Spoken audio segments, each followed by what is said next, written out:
Hi guys, এটা হচ্ছে আমার বাগানের নতুন অতিথি অর্থাৎ গ্লোসা রুসাভায়া জাতের আনারটি আমি অনলাইন থেকে এক ভাইয়ের কাছ থেকে আনিয়েছিলাম। সে ভাইয়ের কাছে অলরেডি প্রচুর আনার ধরছে। এটা আপনার গ্রাফটিংয়ের চারা, এই যে দেখতে পাচ্ছেন গ্রাফটিং করা। এটাও আমি 18-20 লিটার বালতিতে রোপণ করেছি। একদম পচা গোবর সার, এর ভিতরে মাটি আমি হালকা পরিমাণ মাটি দিয়েছি, সবটুকু পচা গোবর সার। এই দেখতে পাচ্ছেন একদম ঝুরঝুরে পচা গোবর সার, একদম পচা গোবর সার। ইনশাল্লাহ গাছটি আমি প্রায় 15 দিন যাবত রোপণ করেছি, কোনো প্রকার ঝিম ধরেনি। যেখান থেকে শাখা পোশাখা বের হয়েছে, এখানে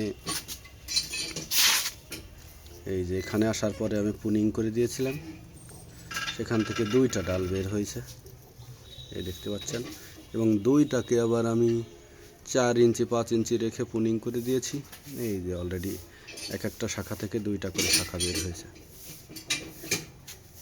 তো 2টা শাখায় অলরেডি আমি 4টা শাখা পেয়ে গিয়েছি।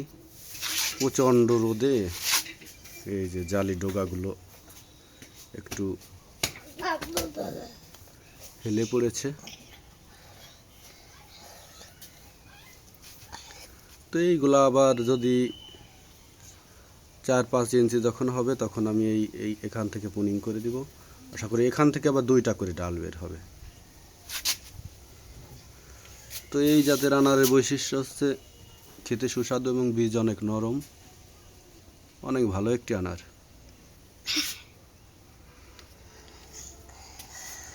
তো যে ভাইয়ের কাছ থেকে চারাটা এনেছিলাম তার বাগানে অনেক ফলন হয়েছে, এজন্যই আমি এই চারাটা এনেছি। তো আশা করি আমাকে এই গাছটা নিরাশ করবে না। এই গাছটা যখন 5 ফিট উঁচু হয়ে যাবে তখন আমি এই যে দেখতে পাচ্ছেন এই ড্রামটা চেঞ্জ করে বড় ড্রামে দিয়ে দিব। এখন যেহেতু গাছটা ছোট তাই আমি এই 20 লিটার ড্রামে দিয়েছি। একটু বড় হইলেই একটা উঠিয়ে বড় ড্রামে দিয়ে দিব। তো আশা করি আমার নতুন অতিথি আমাকে নিরাশ করবে না। আপনারা চাইলেও 2-4টা এভাবে আনার গাছ লাগাইতে পারেন, যেগুলো 12 মাসকালই ফলন দেবে, মোটামুটি পরিবার চাহিদা পূরণ করবে।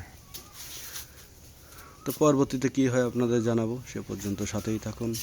সবাইকে অনেক ধন্যবাদ। আজকের মতো শেষ করছি।